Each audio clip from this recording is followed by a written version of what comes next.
I'm not gonna tell you a damn thing.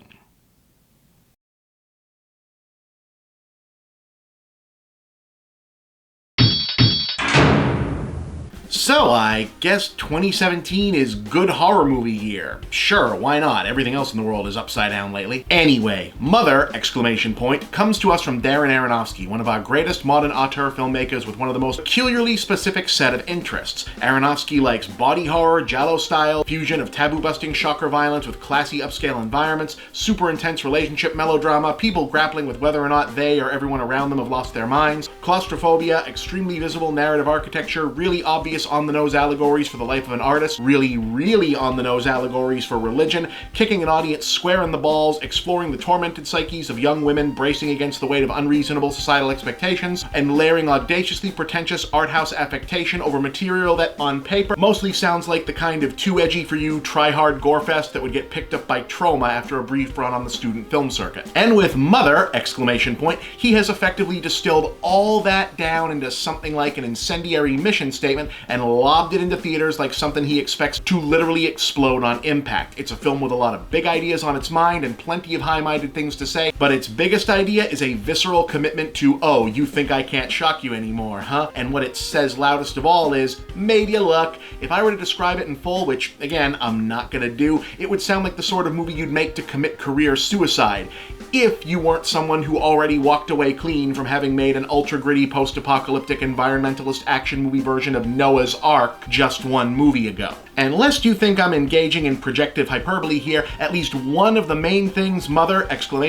Is all about is Darren Aronofsky saying, God damn, I am such a terrifyingly invulnerable force of life-devouring, masterpiece-shitting, raging, white-hot creative energy that even I kind of worship, resent, and fear me. And it's also kind of awesome. Make no mistake, this is big swinging dick show-off auteur filmmaking in both the positive and, if not negative, more exhausting senses of that phrase. It's the kind of movie where not one character has an actual proper name, and you don't even notice that because in this particular art piece, that counts as one of the more subtle pretenses. But okay, without giving away anything that's not clear from the trailers, our story stars Jennifer Lawrence as a young woman struggling with the pangs of self-doubt as the much younger wife of Javier Bardem as an aging, once great poet, himself wrestling with writer's block among other kinds of blockage. While he secludes himself in his top-floor office trying desperately to create something once again, she's willingly burying herself in domestic duty as the one-woman repair crew of his rustic, middle-of-nowhere ultra cottage, despite the whole place having sustained serious fire damage at some undetermined point in the past. That's important. Their relatively tranquil lives are then thrown into upheaval by the suspiciously random arrival of Ed Harris and Michelle Pfeiffer as just kind of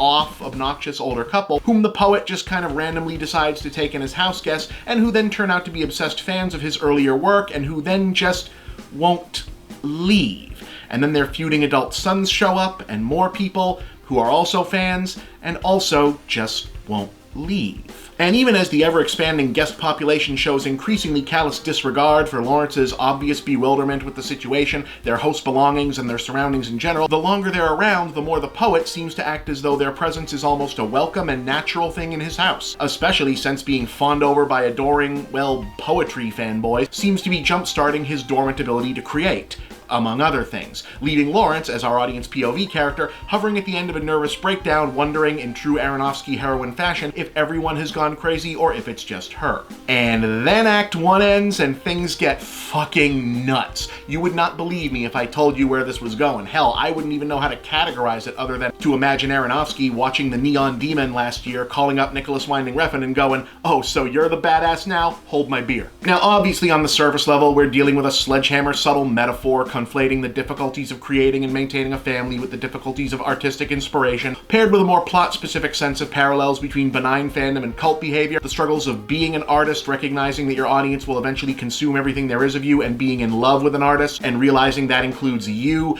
To be sure, there's a lot more actually going on here. In fact, the degree to which you'll be surprised by where Mother! Is going will largely depend on your familiarity with the one very specific point of literary reference Aronofsky has borrowed the film's narrative progression of events from to serve as a unifying structural metaphor for all of the smaller allegories playing out therein, and at what point it clicks for you that that is in fact what you're watching and what's going on here. But on the non-spoiler side of things, like a lot of his work, its preoccupations are with art, religion, and other acts of creator inspiration, but centered firmly on the ways women are made to suffer in realizing the dreams of men. At its most realistic, which is a relative term because we're dealing with abstraction and magic realism here, Mother!